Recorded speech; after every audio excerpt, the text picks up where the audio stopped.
जय हिंद, नमस्कार, आदाब, सत श्री अकाल मेरे प्यारे दोस्तों। स्वागत है आपके अपने YouTube चैनल एसएस स्टडी आई के ऊपर। और आज हम डिस्कस करने वाले हैं एसएससी जीडी 2023 24 जनवरी की ऑल शिफ्ट जितने भी क्वेश्चन आए हैं सब कुछ बताएंगे, डिटेल में एनालिसिस करेंगे। और इसके साथ साथ जो क्वेश्चन कुछ ऐसे भी आए हैं जो मेरे पढ़ाए हुए थे, आप चाहें तो मेरे YouTube चैनल पर जा करके उसको देख सकते हैं। शास्त्रीय नृत्य, लोक नृत्य देख सकते हैं आराम से, और आया हुआ क्वेश्चन है। चलिए आइए, बहुत खुशी की बात है। चलिए सपोर्ट करते रहिए, आगे बढ़िए। आज का क्वेश्चन है, फर्स्ट क्वेश्चन है, डीआरडीओ के चेयरमैन कौन बने हैं? तो डीआरडीओ के चेयरमैन हैं समीर वी कामत। ठीक है, डीआरडीओ के चेयरमैन कौन है? समीर वी कामत। ठीक है, राजा रेड्डी किस नृत्य से संबंधित है? तो कुचिपुड़ी से। ये पूरा का पूरा मैंने शास्त्रीय नृत्य आपको करा दिया है और ट्रिक से बताया हुआ, और बहुत आराम से ये क्वेश्चन आ गया। इसीलिए मैंने कहा था कि आएगा, लेकिन आप लोग भैया पता नहीं कहाँ रहते हो। चलो नेक्स्ट क्वेश्चन था, आपातकाल की घोषणा कौन करता है? देखिए, आपातकाल की घोषणा करने वाले होते हैं राष्ट्रपति। कौन होते हैं? राष्ट्रपति। ठीक है ना। संविधान के अनुच्छेद 352 में राष्ट्रपति द्वारा युद्ध या बाह्य आक्रमण की स्थिति में, बाह्य आक्रमण, बाहरी आक्रमण, ठीक है ना, बाहरी आक्रमण की स्थिति में होता है। ठीक है, अनुच्छेद 352 यही ऑप्शन में था। दो और ऑप्शन आप याद रखिएगा कि अनुच्छेद 356 में जब राज्य में संवैधानिक तंत्र का विफल हो जाना होता है, ऐसी स्थिति में राष्ट्रपति जो आपातकाल की घोषणा करते हैं। अनुच्छेद 360 में जब वित्तीय आपातकाल आता है, तो वित्तीय आपात की स्थिति में भी आपातकाल की घोषणा राष्ट्रपति करते हैं। ठीक है, आइए, मौलिक कर्तव्य किस देश से लिए गए? मौलिक कर्तव्य कहाँ से लिए गए? ये क्वेश्चन कई बार आ रहा है, तो आप इसके लिए तैयार रहिए। ठीक है, मौलिक कर्तव्य कहाँ से लिए गए हैं? रूस से लिए गए हैं। भारतीय संविधान के मौलिक कर्तव्य को 42वें संविधान संशोधन 1976 द्वारा स्वर्ण सिंह की समिति की अनुशंसा पर सोवियत संघ के संविधान से लिया गया था। ठीक है ना। स्टार्टिंग में कितने मौलिक कर्तव्य थे? 10 मौलिक कर्तव्य थे। जब 86वां संविधान संशोधन आया 2002 में, तब एक मौलिक कर्तव्य और जोड़ा गया। वो मौलिक कर्तव्य कौन सा था? 6 से 14 वर्ष के बालकों के लिए निःशुल्क शिक्षा। ठीक है, आई नेक्स्ट टॉपिक पे चलते हैं। भारतीय संविधान का भाग 6 किस अनुच्छेद तक वर्णित है? देखिए, भाग 6 जो है भारतीय संविधान का किस अनुच्छेद से किस अनुच्छेद तक पूरा बता रहे हैं। ठीक है, भारतीय संविधान में भाग 22 भाग हैं। ठीक है, 395 अनुच्छेद हैं और 12 अनुसूचियां। प्रत्येक भाग किसी विशेष प्रकार को नियमबद्ध करता है। प्रारंभ में केवल 8 अनुसूचियां थी। जब मूल संविधान बना था तब केवल 8 अनुसूचियां थी। ठीक है, बाद में इनकी संख्या बढ़ के 12 हो गई। केवल 8 अनुसूचियां, बाद में इनकी संख्या बढ़ के 12 हो गई हैं। भाग 1 कैसे है?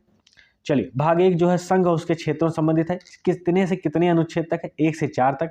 भाग 2 में नागरिकता है, 5 से 11 तक। भाग 3 में मूलभूत अधिकार यानी मौलिक अधिकार है, 12 से 35 में। और भाग 4 यहाँ पे नहीं आया। भाग 4 में राज्य के नीति निर्देशक तत्व है। ठीक है ना, राज्य के नीति निर्देशक तत्व है 36 से लेकर के 51 तक। ठीक है, चलिए, और 51 का में क्या है? मौलिक कर्तव्य। ठीक है ना, वो भाग 4 का है। भाग 4 का है में क्या है? 51 का, जहां पे मौलिक कर्तव्य है। ठीक है, भाग 5 में क्या है? संघ अनुच्छेद। ठीक है ना, संघ के बारे में है भाग 5 में। ठीक है, अनुच्छेद 52 से लेकर के 151 तक। अनुच्छेद 52 से कहाँ शुरू होता है? ये शुरू होता है राष्ट्रपति से। ठीक है ना, राष्ट्रपति से। और 151 पे जाके कहाँ खत्म होता है? सीएजी पर। आप मुझे कमेंट में बताएंगे कि सीएजी का फुल फॉर्म क्या होता है, मैं बता चुका हूँ। ठीक है, भाग 6 में राज्यों के बारे में अनुच्छेद कहाँ से कहाँ तक? अनुच्छेद 152 से शुरू होता है 237 तक। महाराष्ट्र के नेक्स्ट क्वेश्चन था, महाराष्ट्र के मुख्यमंत्री जो मार्च 2022 में इस्तीफा दिए हैं, कौन थे? उद्धव ठाकरे। वर्तमान में कौन बना है? एकनाथ शिंदे। ठीक है ना, वर्तमान में कौन बना है? एकनाथ शिंदे। और उप मुख्यमंत्री कौन बने हैं? कमेंट में बताइए, उप मुख्यमंत्री कौन बने? चलिए बता देता हूं, देवेंद्र फडणवीस। ठीक है, पंजाब के मुख्यमंत्री कौन बने हैं? ये हैं भगवंत मान।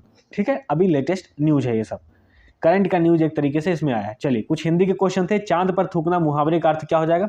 महान पुरुष पर लांछन लगाकर स्वयं अपमानित करना। ठीक है, ऊंची दुकान फीके पकवान मुहावरे का अर्थ होगा गुणवान वस्तु न होना या केवल दिखावटी वस्तु का होना। ठीक है, ऊंची दुकान फीके पकवान का मतलब है गुणवान वस्तु का ना होना, बस। ठीक है, केवल दिखावटी वस्तु होना। ठीक, चलिए, भारत जोड़ो यात्रा में प्रियंका गांधी पहली बार कहां शामिल हुई थी? तो मध्य प्रदेश से शामिल हुई। भारत जोड़ो यात्रा कौन शुरू किया है? राहुल गांधी ने शुरू किया, कांग्रेस पार्टी। ठीक है, अंतिम पंचवर्षीय योजना किससे संबंधित थी? तीव्र, अधिक एवं समावेशी और धारणीय विकास से अंतिम पंचवर्षीय योजना सम्मिलित थी। यह पंचवर्षीय योजना कौन सी थी? 12वीं पंचवर्षीय योजना। ठीक है, 12वीं पंचवर्षीय योजना। ठीक है, 2012 से 2017 तक। ठीक है, आपको यह बताना है कि योजना आयोग कब आया था? योजना आयोग कब आया था? ठीक है, दूसरी चीज, नीति आयोग कब आया? चलिए, नीति आयोग के बारे में बता दीजिएगा कि नीति आयोग कब आया है? नीति आयोग 2015 में आया है। आपको बताना है कि योजना आयोग कब आया था। ठीक, चलिए, सबसे छोटा वेद कौन सा है? सबसे छोटा वेद है आपका सामवेद। ठीक है। देखिए जब वेद होता है उसके उपवेद भी होते हैं और उसके पुरोहित भी होते हैं। तो पूरा सब सिस्टम लेके आ चुके हैं आपके लिए, आराम से उसको देख लीजिए, कुछ भी पूछा जा सकता है। जब ये पूछ रहे हैं कि सबसे छोटा वेद कौन सा है, सामवेद। सबसे पुराना वेद भी कौन सा होता है, तो ऋग्वेद होता है, ठीक है। सबसे पुराना वेद ऋग्वेद है। ऋग्वेद का उपवेद कौन है, आयुर्वेद, ठीक है। ऋग्वेद का उपवेद कौन है, आयुर्वेद, ठीक है। और इसके पुरोहित को क्या कहते हैं, होता। यजुर्वेद के उपवेद कौन है, धनुर्वेद, और इसके पुरोहित हैं अथर्वयु। सामवेद के उपवेद हैं गंधर्ववेद और इसके पुरोहित हैं उद्गाता, ठीक है। अथर्ववेद के उपवेद हैं शिल्पवेद और इसके पुरोहित हैं ब्रह्मा, ठीक है। चलिए, सबसे प्राचीन वेद कौन सा है, ऋग्वेद है, और ऋग्वेद महर्षि वेद व्यास द्वारा वेदों को लिखा गया है, ठीक है। अर्जुन पुरस्कार कब से शुरू हुआ, 1961 से। अर्जुन पुरस्कार जो है 1961 से शुरू हुआ। सुप्रीम कोर्ट संविधान के किस भाग में, भाग 5 में है, अनुच्छेद 124 से लेकर के 147। इसमें आप मुझे बताएंगे कमेंट में कि अनुच्छेद 143 क्या है, इंपॉर्टेंट है, आ सकता है, और 137, ये दो अनुच्छेद आप जरूर रखिएगा, ठीक है। ये 143 वाला राष्ट्रपति से कुछ संबंधित रहेगा, आपको हिंट दे रहा हूं मैं, ठीक। एक सेकेंड, हाँ 143 वाला जो है, जो मैंने बताया है, कहाँ पे थे हम लोग, चलिए 143 वाला जो है वो मैंने आपको बता दिया है कि किससे संबंधित है, राष्ट्रपति से कुछ संबंधित रहेगा। और 137 वाला जो है वो पुनर्वलोकन से। तो आप जो है थोड़ा सा हिंट ध्यान रखिएगा। चलिए, राज्य का कार्यपालिका प्रमुख कौन होता है, राज्यपाल होता है। राज्य का कार्यपालिका का प्रमुख कौन होता है, राज्यपाल होता है। देश का कार्यपालिका का प्रमुख कौन होता है, वो राष्ट्रपति होता है। लेकिन अगर ये पूछेगा कि वास्तविक कौन होता है, वास्तविक प्रमुख कौन होता है कार्यपालिका का, तो प्रधानमंत्री होता है। कौन होता है, प्रधानमंत्री होता है, ठीक है। चलिए, 2011 की जनगणना के अनुसार किस केंद्र शासित प्रदेश की जनसंख्या सर्वाधिक थी, तो दिल्ली की। किसकी सर्वाधिक थी, दिल्ली की। आइए, विदेशी मुद्रा का संग्रह किसके पास होता है, आरबीआई के पास। मधुबनी पेंटिंग किस राज्य से संबंधित है, बिहार, ठीक है। राजा का पर्यायवाची शब्द क्या होगा, नरेश, महिपति, अवनीश, महाराजा, ये सब राजा के पर्यायवाची है, ठीक है। गोपाल प्रसाद दुबे का संबंध किस नृत्य से है, छऊ नृत्य से। किस नृत्य से है, छऊ नृत्य से। नेक्स्ट क्वेश्चन है, इनाम गांव का संबंध भारत किस राज्य से है, महाराष्ट्र है। केन्या की राजधानी क्या है, नैरोबी। राजधानी याद रखना शुरू कर दीजिए आप थोड़ा थोड़ा, क्योंकि एक दो क्वेश्चन आने लगे, ठीक है। लामू लोक नृत्य किस राज्य का है, तो अरुणाचल प्रदेश का। कहाँ का है, अरुणाचल प्रदेश का। वायुमंडल की पहली परत कौन सी है, वायुमंडल की पहली परत है क्षोभ मंडल। देखिए, इसको याद करने का ट्रिक कौन सा रहेगा, आई मोस्ट करके। क्या याद रखने का ट्रिक रहेगा, आई मोस्ट करके, ठीक है ना।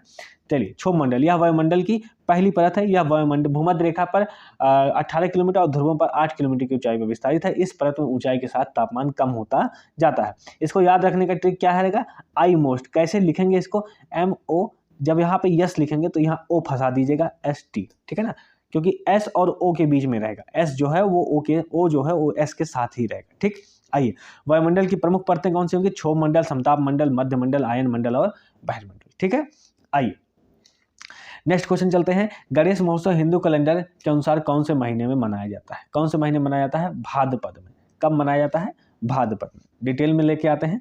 गणेश चतुर्थी हिंदुओं का एक प्रमुख त्यौहार है। यह त्यौहार भारत के विभिन्न भागों में मनाया जाता है, किंतु महाराष्ट्र, कर्नाटक में बड़ी धूमधाम से मनाया जाता है। बड़ी धूमधाम से मनाने का मतलब है कि महाराष्ट्र में किसने किया था, बाल गंगाधर तिलक ने इसकी शुरुआत की थी, ठीक है। चलिए, भाद्रपद शुक्ल चतुर्थी को मनाया जाता है। राजा का पर्यायवाची शब्द आ गया दोबारा, हाँ कई बार आ चुके हैं तो इसमें घबराने नहीं। महेश, भूप, महाराजा, नरेश, नरपति, भूपाल, राव, ठीक है। 2022 में दिल्ली के नए कमिश्नर कौन नियुक्त हुए हैं, संजय अरोरा, ठीक है।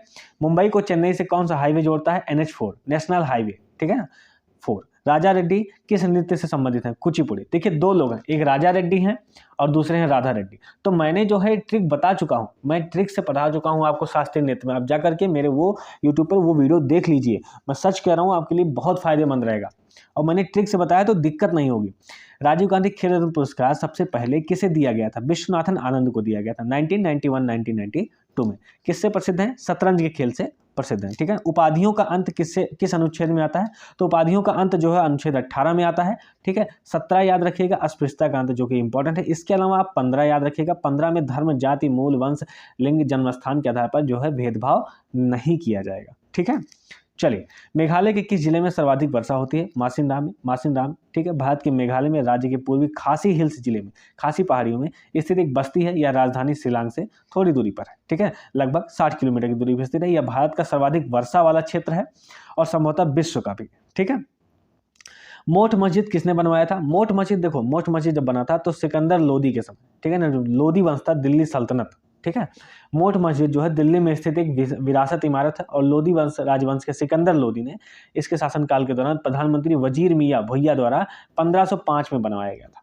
सिकंदर लोधी जो 1526 में मारा गया था, ठीक है, पानीपत के तीसरे युद्ध में, ठीक है, जिसमें पानीपत के प्रथम युद्ध में मारा गया था 1526 में, ठीक है। चलिए, बाबर के द्वारा मोहिनीअट्टम में कौन से भगवान की पूजा होती है?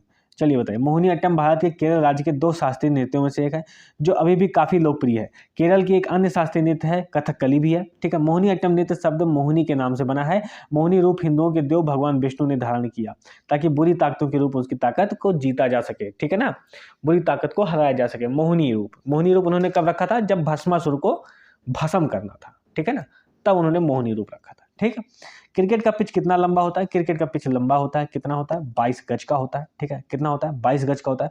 लूडो का संबंध पासा से है तो क्रिकेट का संबंध बल्ले से होगा, ठीक है। जो ऑप्शन में था आप लगाते चलिए। पहली पंचवर्षीय योजना कौन सी थी? कृषि के विकास को लेकर के। पहली पंचवर्षीय योजना कृषि के विकास को लेकर थी। कार्यकाल 1951 से 1956 तक। छत पर जल संरक्षण कौन से राज्य ने शुरू किया है? तो तमिलनाडु। कारण क्या है? ये वृष्टि छाया प्रदेशों में आता है, वृष्टि छाया प्रदेशों में आता है, इसलिए यहाँ समस्या होती है, ठीक है। लौटता हुआ मानसून यहाँ बारिश करता है तो बहुत ज़्यादा बारिश हो नहीं पाती है, इसलिए जो है कुछ ना कुछ संरक्षण तो जल का करना ही पड़ेगा। तो छत पर जल संरक्षण आपको ऐसे भी याद हो जाना चाहिए कि तमिलनाडु में है, ठीक है। आइए, तृतीय पंचवर्षीय योजना का लक्ष्य क्या था? कृषि पर जोर देना और गेहूं के उत्पादन को बढ़ाना, ठीक है। कार्यकाल 1961 से 1966 तक, ठीक है। प्रधानमंत्री कौन थे? जवाहरलाल नेहरू, लेकिन इनकी मृत्यु हो चुकी थी 1962 में, ठीक है। उसके बाद फिर प्रधानमंत्री कौन बना था? लाल बहादुर शास्त्री जी बने थे, ठीक है, लाल बहादुर शास्त्री जी, ठीक है। हमारे लिए तीसरी पंचवर्षीय योजना सफल इसलिए नहीं हो सकी क्योंकि 1962 का चाइना वार हुआ, फिर 1965 का पाकिस्तान वार हुआ, तो हम काफ़ी टूटे, लेकिन इसलिए हमारी तृतीय पंचवर्षीय योजना सफल रूप से नहीं हो पाई थी, ठीक है। और इसी कारण जो है फिर हरित क्रांति भी आ चुकी थी 1966 और 67 में, ठीक है। कहाँ पर पहले हुआ है? शुरुआत किस राज्य में हुई थी? पंजाब और हरियाणा में, ठीक है ना। फसल कौन सी थी? गेहूं और चावल, ठीक है। चलें, आइए। 2022 में दिल्ली के नए कमिश्नर संजय अरोरा, बिल्कुल ये हो चुका है, लकीर का फकीर होना। हाँ, चंदन का पर्यायवाची गंधराज, ठीक है। चंदन का पर्यायवाची क्या हो जाएगा? गंधराज, गंधसार और मलयज, ठीक है। गंगोत्री नदी का उद्गम स्थल कहाँ पे है? तो उत्तराखंड में। गंगोत्री नदी का उद्गम स्थल उत्तराखंड में है। यमुनोत्री का कहाँ पे है? वो भी उत्तराखंड में है, ठीक है ना। चलिए, ये 2 स्थल तो आपके नदियों के हो गए। एक आप याद रखिएगा बद्रीनाथ कहाँ पे? वो भी उत्तराखंड में है। केदारनाथ कहाँ पे? वो भी उत्तराखंड में है, ठीक है, याद रखिएगा। चलिए आइए, अमेरिका की मुद्रा डॉलर है। अमेरिका की मुद्रा क्या है? डॉलर है। लोकपाल की नियुक्ति कौन करता है? तो लोकपाल की नियुक्ति कौन करेगा? राष्ट्रपति करेगा, ठीक है ना। राष्ट्रपति लोकपाल की नियुक्ति करते हैं। चलिए, पीसी घोष कौन है? आप बताएंगे मुझे पूरा नाम। चलिए मैं ही बता देता हूँ, पिनाकी चंद्र घोष। क्या नाम है? पिनाकी चंद्र घोष। ये है पहले लोकपाल, ठीक है। बादल का पर्यायवाची क्या हो जाएगा? शब्द हो जाएगा मेघ, धर, जल, धर, ठीक है। जो फालतू में बोले उसे क्या कहते हैं? वाचाल। बहुत बोलने वाला, बड़का वाचाल बना फिरत है, ठीक। वंदे मातरम भारतीय राष्ट्रीय गीत किसने लिखा था? बंकिम चंद्र चटर्जी ने, ठीक है ना। पहली बार इसे जो है कब गाया गया था? तो 1896 में, ठीक है ना। 1896 में इसे गाया गया था। कलकत्ता अधिवेशन हुआ था भारतीय राष्ट्रीय कांग्रेस का, तो वहां पर इसे गाया गया था, ठीक है। याद रखिएगा ये सब चीजें। 2022 में हिमाचल प्रदेश में विधानसभा चुनाव किसने जीता है? तो कांग्रेस ने जीता है, ठीक है ना। देखो, वंदे मातरम जो राष्ट्रीय गीत लिखा गया था ना, ये भी याद रखना कि सन्यासी विद्रोह जो हुआ था ना, इसी पर आधारित है। सन्यासी विद्रोह जो हुआ था इसी पर आधारित है आपका वंदे मातरम, ठीक है। चलिए नेक्स्ट क्वेश्चन पे आते हैं। क्वेश्चन कंप्लीट हो चुके हैं, तो साथियों अपने सभी साथियों को इसको शेयर कर दीजिएगा। आने वाले एग्जाम के लिए बहुत ज़्यादा इंपॉर्टेंट है और आप ऐसे ही तैयारी करते रहिए, हमारे साथ जुड़ते रहिए। धन्यवाद। जय हिंद साथियों।